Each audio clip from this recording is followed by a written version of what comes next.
project of having a two-dimensional thing become a three-dimensional thing, that transformation component, I could do that all the time. I mean, like... It's gonna be another restless sleep tonight.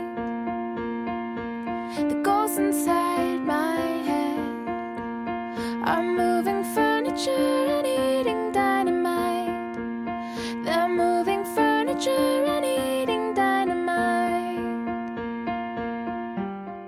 These connection spaces let those things echo out, or at least that's part of it. To haunted hill, past the floating bridge, the orphanage, where the spirits fly and never die. Where the spirits fly and never die.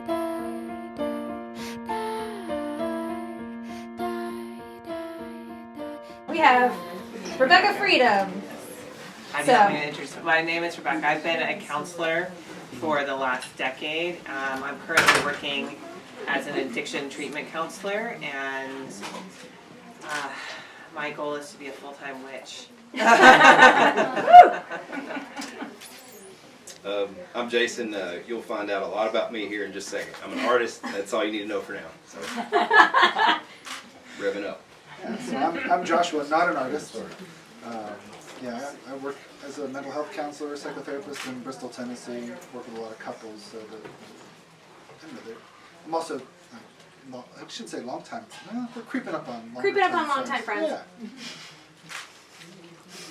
Yeah. I'm Aaron Free. I am, I guess, a crossover point. I'm an artist and a therapist. I've been doing counseling for probably 6 or 7 years now. 5 of those in private practice. I run a group practice in Johnson City. Yeah, I'll leave it at that. Tell us about your mindfulness. Man. That's hard. It's more just like a kind of a daily practice. I'm kind of big on not doing specific meditation. More like paying attention to what's happening in any moment. So, like right now, I'm feeling a lot of like my heart's racing. You know, got the nerves going. Really, my story. If everybody's listening, I'll be quick. It goes back about 13 years ago. I lost my twin sister Jessica, right? And it's everybody's going to lose someone. But I'm born and raised here, and I know how it goes. Before then, there was Stickman Wyatt. He hung himself. He was a friend of mine. There was another death, and also a friend of mine that went to prison, all at the same time while I'm living in and out of my Nissan Sentra. Mm-hmm. So I'm looking at friends that are in prison for let's just say street business. I'm looking at friends that were going places with art, and that's something I neglected for a long, long time because I was just maybe a professional doodler at that time. But while I was homeless, I kept a facade for my family. My family was my mother and father split up, and they're great people. This is why I chose to be homeless or previously homed or whatever. Doesn't offend folks, but I had nowhere to go, so I kept probably about 4 jobs in the summer of 2010. That was just so that my mother and father knew I was out of the house and living somewhere doing something, right? It was because they were so great that I didn't go back to them. I would have just been a big baby bird in some carved out place in their house. I would still be playing probably a video game or two right now, not here, maybe entertaining or enlightening folks and myself, hopefully. My mother calls, and this is someone, and I still feel like I make it up to her now. Keep in mind, I didn't let her know that her son, her surviving twin, her firstborn, my 10-minute older twin, has just passed. And I didn't have the heart to let her know that I am 6'1.5", and I live in a car about my size. Mm-hmm. I know how to iron a shirt and still keeping jobs. I'm not a bum. Mm-hmm. I know how to iron clothes with Dollar Tree Febreze water on a hot July day. And so I'll be frank, and I'm not going to curse, but I was just really, really afraid of being a loser. I didn't know what else to do but stay busy. So my mom calls and says, "Jason?" I said, "Yes, Mom," because she had that tone. And she said, "I got some news for you." And I thought, well, she's behind me or something. What's going on? I found a house for you. It's about like you, it needs work. What she's saying is right. She said, go get that thing. I lined it up for you, go knock it out. I signed a year lease. And the reason why the house is important, I wouldn't be here without that house. I was able to become a man, make and clean my own messes, and I did this thing. I went back to something I neglected called art. It let my BS filter become very, very acute. I actually kind of isolated myself from friends that were just hanging out on porches, which is not a bad thing. People need to actually start doing that more. My granddaddy said people don't talk on porches anymore. But I didn't want to keep talking about dreams. And I guess where I fit in here is because I'm not a master at it. I'm still working. You fit in here? You do. Well, everything's still a work in progress. So words like that will creep in, right? But I learned that first, there's not much going on artistically here if you're not in and out of ETSU. And at the time, there's just one gallery downtown. Where are the other artists? I'm around a bunch. Now, sure, they're potheads and all that, but where are they at? I rode my bike to work. I walked to work. I rode in the snow. I wanted to challenge myself because losing my sister was like, I liken it, and pardon me, I liken it to, like a veteran loses their limb and they say they reach down and scratch something to see something's there. And they go, I swear to you, I felt my hand there. That's how my soul felt. That was my life partner. Only thing that understood me, only thing I trusted just is my world stopped spinning, the real world keeps turning. And I cut people off.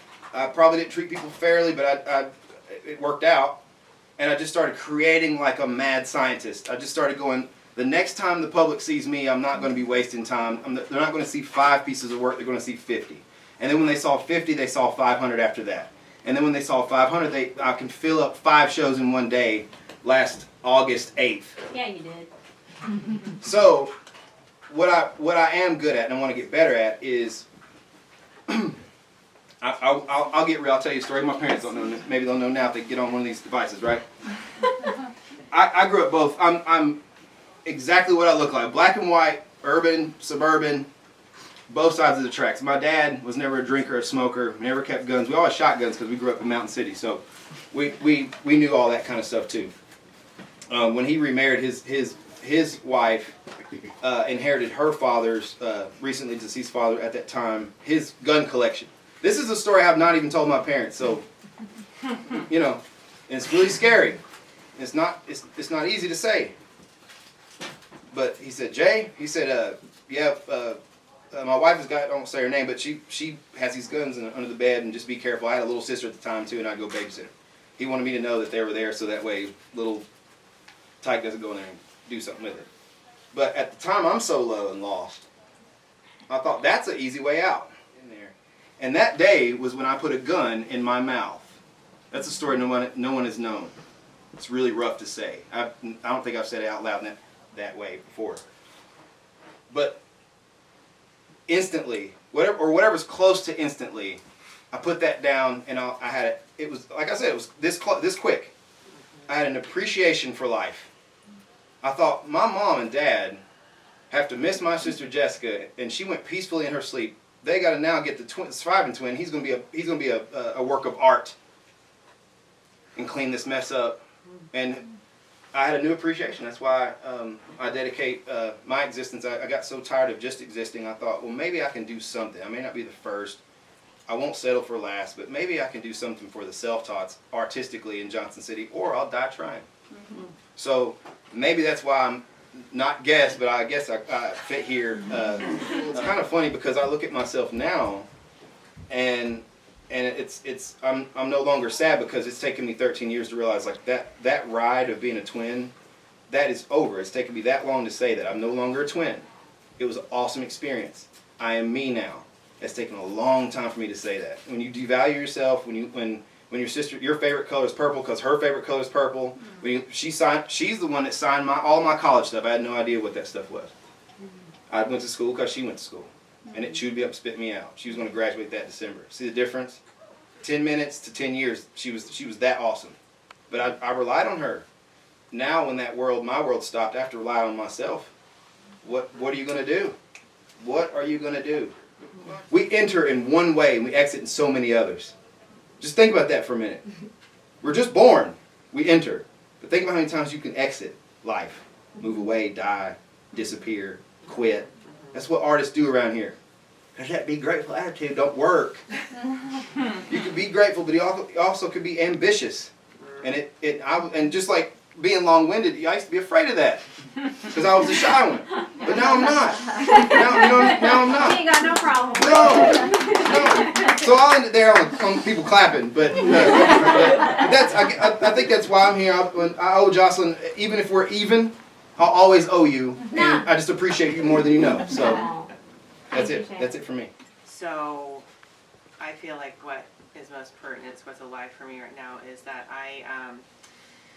my work environment started getting very toxic, and it was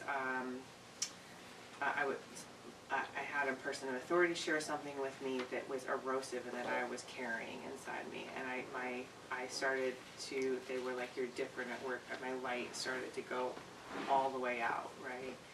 And one of my joys at work was to wear outfits. I'd make theme weeks. I was like, it's Back in Black week, or it's Watermelon week, because I was all like, every day I hear, I just did a little bit of meth, and it's still meth.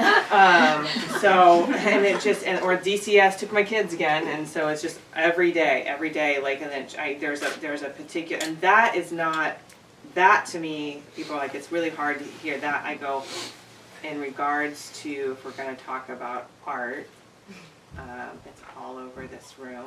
Everyone's life, everyone's story. I'm really blessed to be able to share with people. I go, the blessings and your burden. I was like, you would not be the man you're becoming otherwise. You don't have to understand why it's happening to you, just that it's happening to you and it's happening for you. And the stress that you're feeling is shedding everything that you knew and the certainty your ego wants to hold on to. I get to counsel people and say there's a difference between your history and your legacy. Your history is everything you're sharing with me. Your legacy is what you do with it. So I had to be reminded in this like dark, erosive place where my mental health and my physical health was going down because there was a wolf in the hen house, so to speak, where I was like, I love counseling. It's not a hobby. It's not, I didn't go, you know what I want to do today? Seems like a good idea. $70,000 later. You know? Let's try this on for 10 to 20 years. So I had to just like drop into that, and so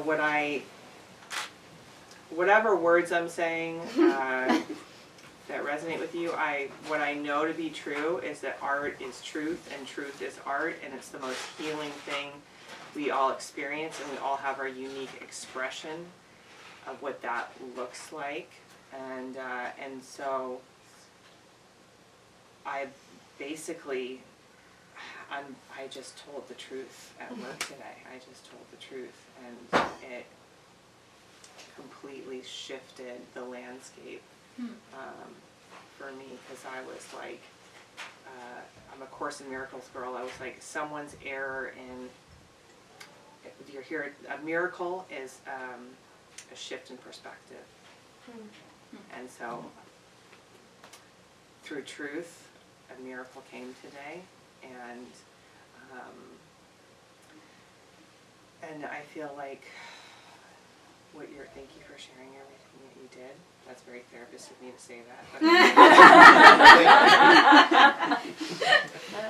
It's baked in at this point. So what I want to say is thank you for letting me be on this panel and just convey to you from a deep, deep well, like all of you are art. Your stories are art. And they matter to me, and it's a blessing and an honor to be this sort of artist. Thank you, Rebecca. I'm going to start by saying that because this guy started up. He and I know each other kind of, I don't know how far, I mean, it's kind of far back. Yeah. Was it before 22? Yeah, probably 08, 09. So, like, we were a variation of the porch sitters that were Absolutely. We're just, yes. when he was telling the story about people sitting on porches and just talking about dreams, That was like Straight up. us. Yeah. We were doing that. Yeah. Me, him, and some other guys, and Yeah. you know, doing our thing. In the evenings, I was in a band writing songs. So I guess in a way I was practicing art at that time, and I had probably been practicing it most of my life. I grew up in a kind of a home where it was filled with music as art. My dad was a piano player and a songwriter, and it's something he was too scared to chase. Is what happened to me. But to kind of piggyback also, I don't know how much you even know. I mean, I think you know I'm a twin. I do. Yeah. I'm a twin, and I almost lost my brother when we were like 9 or 10. So that part of that like resonates real deep. I didn't lose him, but man, for I don't know how long I dreamed that I did, and those dreams were bad. Yeah, it's okay. Yeah, so I mean, it's like you start life with someone. Start it. Not, and just like we all start life with a mom, right? It's like mom's there too. But I always think about it, and I think about this as like a therapist. Like my nervous system was basically wrapped with his.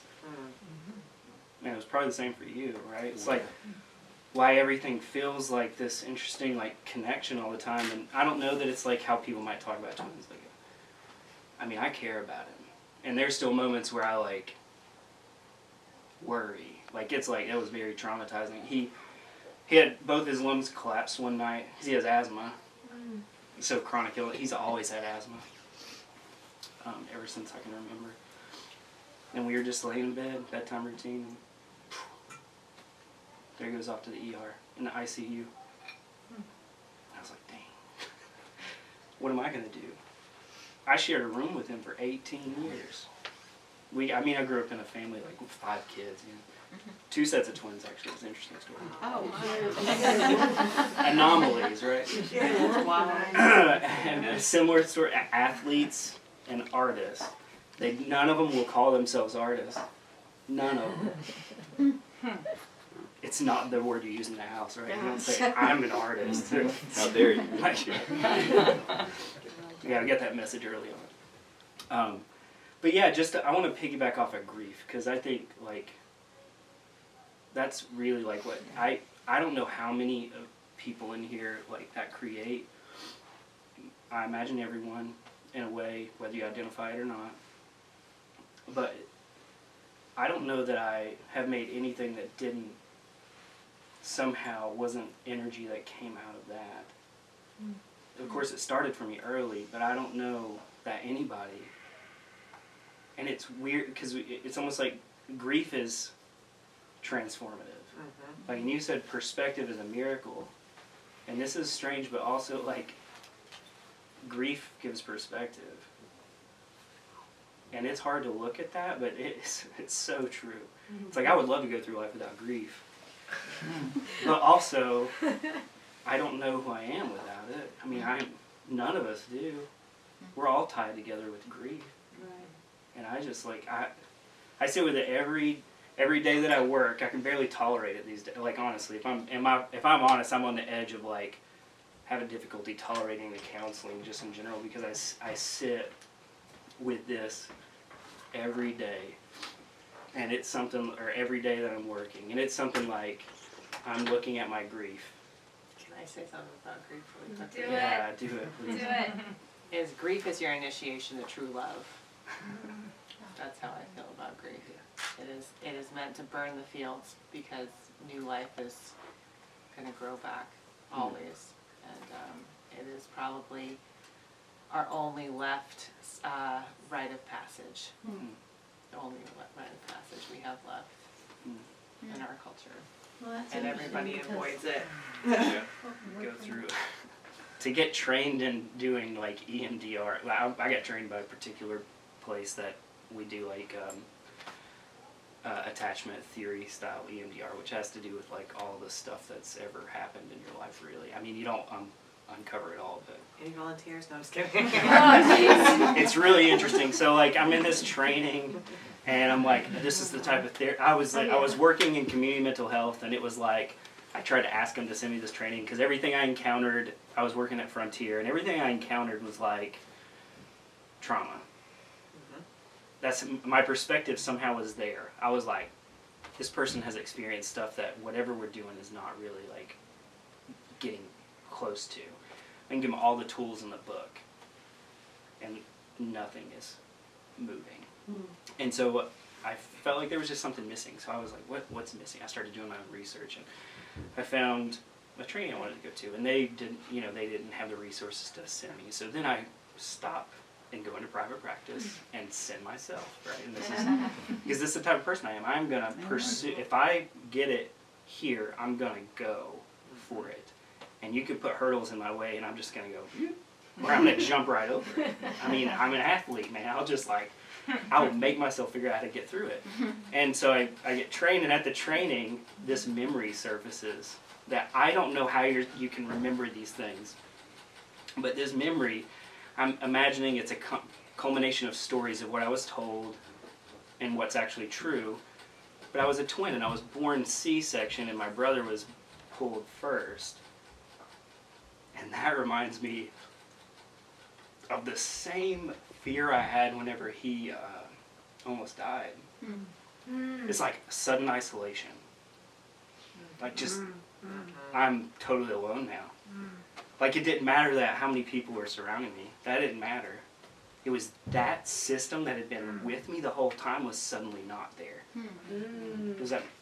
I know it makes sense to you, right? I know it makes sense, Right and it's there. like sudden. And so that Absolutely. I was asked a question about grief, and it was something like, when did it start? And I was like, the first time the world did not appear the way it was, what I assumed it to be. Sure. Right, the first time that happened, I really believe that I started grieving when I was born, and that's big. So then I've been like that. Like I have this experience where I'm pretty sure I love everybody, right? Like I like really do. Like if I ever get to know most of y'all, I'll be like, I love you. And I really do, and I mean it. I'm not like it. I don't say it lightly. I mean it. And that's, most people don't take me up on that offer. What does that mean? It's like, are you going to ask me for favors?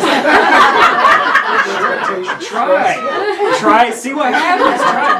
Try. If I can do it, I'll make it happen, kind of thing. You know? Well, I have your number. Yeah, you do. Hey, Aaron, I just asked you for a favor. That's why you're sitting right here. Yeah, and I was like, yes, Jocelyn, I will do that. I appreciate that. So I would love to sit with those people, you know? Like I knew Jay, but I've never met you two, but already it's like, here we are. Frenzies. Here we are. The best of friends talking about grief together. Yeah. So anyways, hopefully that answered your question and gave you a little bit more of my story and how that's how I became an artist, really. I mean, I came into the world like seeing the experience of what we might call suffering, right? That we all kind of experience. I'm gonna pass the buck to you. I probably should have held on to the potato. Now I gotta find the through line in grief. Yeah. And art. And working out our grief. And people as art. Yeah, I like that. Yeah, I love Works of that. art, Yeah. right? Yeah, I love that. Yeah, Works for of sure. art. Working art. So I'm a second career therapist, and I spend a lot of time as a paralegal, so I have a sick love for words. Working art, right? Like I'm working out my grief, and there's an aspect, Jocelyn, that I really appreciate of, right? Like, I've gone through this experience, and I'm just trying to make sense out of it. It's this phenomenon. It's on the walls. It reaches out. Right? You can walk through it. Isn't it cool? It's really cool. You know, the associations and the linkages, the stitching, right, of the past, your childhood. Whoever it was that noticed the decahedrons, I do see them as rather like heavenly, impressing in. You know, even the wings. I mean, but it's reverse. It's inverse perspective, right? The vanishing point is me. It's not off in the distance. It's pressing in. And you know, I guess my stance on grief is it's the river on which everything flows. Like all of the life is in development and loss. It's love, persevering. It's ridden. It's just soaked in meaning. And we neglect often like what's called disenfranchised grief. I see this a lot in my practice. We have so many dreams and hopes, loves and experiences. We're talking about things that our heart holds, and they've died. And we feel guilt. Okay, there And we goes feel Rebecca. lost.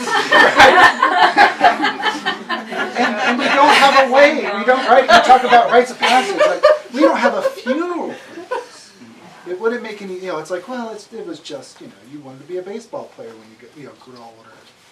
But how many people get stuck when a dream dies? A lot. We don't have a place for it. We haven't worked it out. Right? But I just love the fact that I'm sitting between two guys that used to sit on a porch and dream. Right? And life went on, and it was like, well, we're not going to dream about it anymore. We're going to put it into reality. Yeah, it's not perfect. Maybe it wasn't exactly what the dream was, but you're pressing, right? You're growing. Your works of art. You're working art.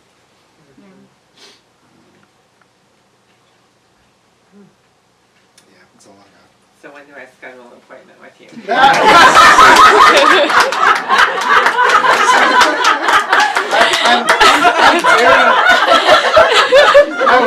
I'm here. I like the grief. But I'm with you, right? The compassion, you sit in rooms with people long enough, and it gets heavy. There's a fatigue. There's a weight. You will pay a cost. It's not free. I was having a conversation about this recently because it's always coming up for me is to stare into it all the time, to sit there. Well, it's almost like sitting in it. You are, but your boundary, yeah. I mean, you can't. Well, maybe that's a nice touch. Boundary crossing.